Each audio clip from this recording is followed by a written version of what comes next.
Lihat di Quran surah ke-7 Al-A'raf ayat 96. Itu kalau kita kompak ya teman-teman sekalian. Ya, kita beri contoh di Indonesia aja yang mayoritas muslim itu. Ya, kita coba mulai dimulai di kajian kita di Wira ini. Ya, kita konsisten ikuti ini.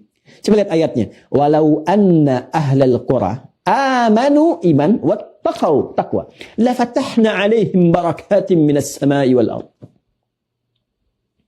Kalaulah satu penghuni itu, satu tempat.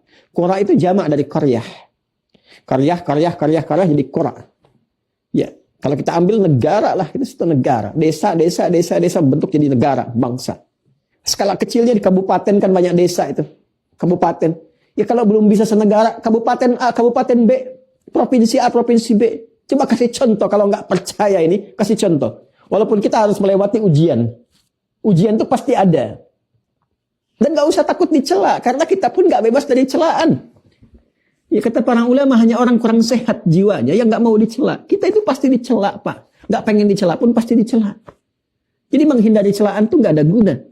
Orang baik, kalau Anda saleh, pasti akan dicela oleh orang salah. Kalau Anda berbuat salah, pasti dicela oleh orang saleh. Allah saja dicela oleh orang-orang kufar. Malaikat dicela. Ya, coba lihat. Nabi dicela, dihina, dituduh penyihir, dukun, santet, penipu, pembohong, macam-macam. Sahabat dicela, tabi'in dicela, ulama dicela. Kita Tuhan bukan, malaikat bukan, rasul bukan, nabi bukan, sahabat bukan, tabi'in bukan, ulama belum sempurna, atau bahkan bukan. Terus gak mau dicela, kita siapa? Kita ingin berbuat baik, dapat tantangan ujian, diantaranya celaan. Saya berikan fikih celaan. Ini jarang didapatkan ya. Ini cara memahaminya nih, cara memahaminya. Kalau Anda saleh, punya sifat saleh, dan nanti orang yang saleh atau salihat untuk perempuan, itu pasti akan mendapatkan lawan. Karena hidup ini berpasangan. Wa min kulli syai'in khalaqna zawjaini la'allakum tadhakkarun. Awas, ini mahal sekali dia.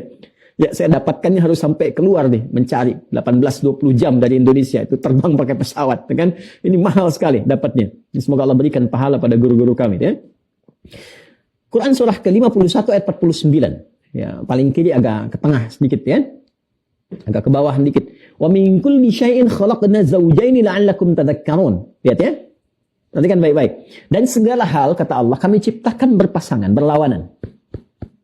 Supaya kamu sadar, cuma aku yang tidak punya pasangan. Allah yang esa. Ya kan?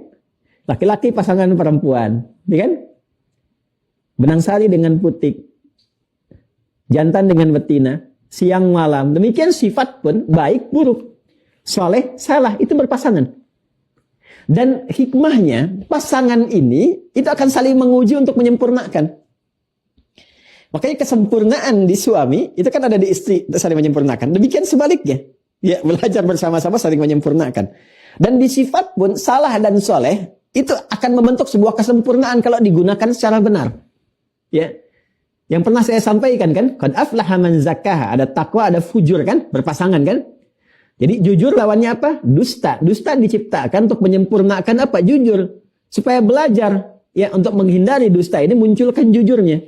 Marah, lawannya sabar. Marah dicipta bukan ingin menjadikan Anda pemarah, tapi supaya sabarnya muncul. Sebab kalau nggak ada marah, bagaimana sabar kelihatan? Seperti pernah saya terangkan.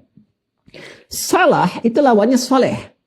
Ya kan? Salah diciptakan untuk menjadi cermin supaya solehnya muncul. Kadang-kadang ketika Anda ingin berubah menjadi soleh, maka muncul nanti penguat dari yang salah.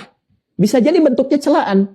Celaan ini kadang-kadang muncul dari orang salah yang dititipkan oleh Allah kepada mereka untuk menguji kesungguhan Anda supaya semakin soleh dan meningkatkan kualitas kesolehan Anda. Contoh, wah hati-hati ya. Ada akhwat misalnya belum berjilbab. Saya panggil akhwat untuk menunjukkan persaudaraan terdalam. Fa asbahtum bi ni'mati ikhwana. Karena sayang saya ini mengungkapkan. Ya, karena sayang saya ini saya menyampaikan. Ya, supaya semua mendapatkan kebaikan, kemuliaan. Kemudian ingin berusaha berjilbab. Jangan dikira langsung mudah dia berjilbab, selesai. Tidak. Kenapa? Karena setiap perbuatan soleh, itu harus melewati dulu fase ujian. Ini, teman-teman.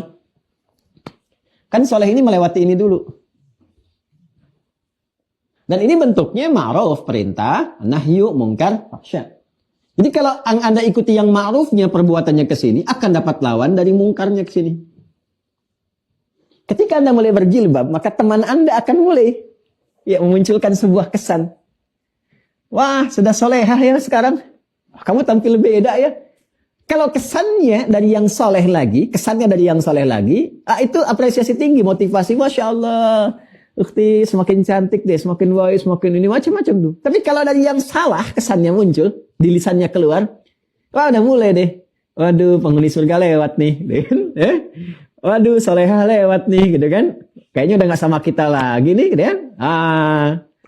Udah berbeda nih, udah macam-macam lah. Itu istilahnya yang sekarang-sekarang muncul banyak lah, macam-macam. Kan? Cara memaknainya bagaimana? Ketika keluar dari lisan itu, keluar dari yang salah dan bentuknya celaan kepada Anda, jangan dipahami sebagai celaan. Jika Anda berubah menjadi soleh dan keluar kemudian pandangan, penilaian dari orang yang salah dengan kalimat-kalimat yang salah, misalnya, itu sesungguhnya penguatan pada diri Anda bahwa pada saat yang bersamaan Allah telah menetapkan Anda menjadi soleh. Karena lawan itu mengonfirmasi yang lainnya. Ya, lawan mengonfirmasi yang lainnya. Marah mengonfirmasi adanya sabar. Dusta mengonfirmasi adanya jujur. Salah mengonfirmasi adanya soleh. Jadi ketika orang salah memberikan celaan kepada Anda, salah itu kan mencela lawannya. Gak mungkin memuji lawan, tapi mencelaknya. Kalaupun dia memunculkan kalimat yang baik, itu nadanya sindiran. Tetap ada unsur salahnya. Karena dari yang salah ini keluarnya negatif, gak mungkin positif. Jelas ya? Jadi ketika keluar dari yang salah atas kesolehan Anda, itu sebetulnya konfirmasi kesolehan Anda. Bukan celaan yang ditujukan kepada Anda. Jadi jangan marah kalau dicela oleh orang salah. Ya, kecuali kalau porsinya, misalnya porsi-porsi yang tertentu, secara proporsional, sudah melanggar hak-hak yang lain misalnya, bukan pada diri Anda. Jadi kalau dicela secara pribadi, nggak apa-apa, nggak usah marah. Itu penetapan kebaikan. Ya, tapi kalau dicela agama Anda, Quran Anda, Tuhan Anda, Rasul Anda, muncul kita gejolak, girah namanya. Mendidih darah rasanya, gitu kan? Bangsa Anda, negara kita dilecehkan, di luar kita bangkit membela. Masa iman Anda dilecehkan, Anda diam saja? Nah, itu girahnya harus muncul. Jadi kalau ada yang mengatakan solehah, gitu kan?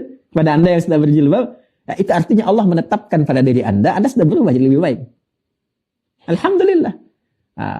Aduh, saya tetap kok, ya nama saya masih Catherine, bukan solehah. Ini hanya berubah aja untuk lebih baik. Ya, Anda misalnya udah ada mulai ke masjid, tadinya kumpul-kumpul, sudah mulai ke masjid. Waduh, Pak Soleh kemana nih?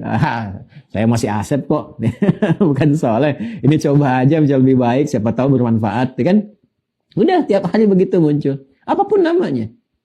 Demikian cara menyikapinya, teman-teman sekalian. Jadi tempatkan Allah dan Rasul itu pada tempat yang pertama, cinta pertama kita dalam jiwa. Kalau itu sudah ada, nanti hasilnya akan terlihat. Seperti Bilal itu loh, ya yang dicambuk ahad. Setelah itu apa? Ya, setelah berpeluh-peluh lelah, itu kan setiap lelahnya ada pahalanya. Mohon maaf ya, mohon maaf sekali. Ya, orang lain pun sama, lelah juga. Lelah juga. Apa Anda pikir yang tidak beriman lelah? Lelah. Sama lelahnya. Tapi iman kita memberikan perbedaan. Nanti hasilnya akan memberikan perbedaan. Ya, mereka bekerja, kita bekerja. Mereka berusaha, kita berusaha. Tapi ketika Anda berusaha dengan iman, nanti hasilnya akan beda. Coba lihat akhirnya. Ya, kan sekarang orang bikin tagline, ya kebahagiaan itu di akhirnya gitu kan. Ya coba lihat pakai apa tuh kalau mau hakiki pakai iman. Jelas ya? Jadi saya ingin katakan bahwa ayo mulai dulu sampai Anda merasakan kenikmatannya, sampai mendapatkan halawah itu. Nanti kalau sudah dapat halawahnya, nggak terekspresikan, nikmat. Justru ketika nggak mendapatkan tempat sholat itu yang sesuai dengan kebiasaan Anda, itu gelisah. Nikmat sholat fardu memburu sholat sunnah. Begitu ketinggalan sholat sunnah bisa gelisah, nangis Anda. Ya, ada orang yang ketinggalan tahajud terlambat dikit aja menjelang subuh dia bangun, nangis sampai dia tutup dengan amalan apa supaya mengganti tahajudnya semalam. Padahal sunnah hukumnya. Ya, dia bangun kesiangan hari Senin, nangis dia, Allah, kok terlambat saya bangun Senin ini, saya nggak puasa. Ya kan? Ada perasaan begitu. Tapi nanti kalau fikihnya udah banyak, udah dalam, dia tenang lagi, ganti lagi dengan yang lain, amal lain.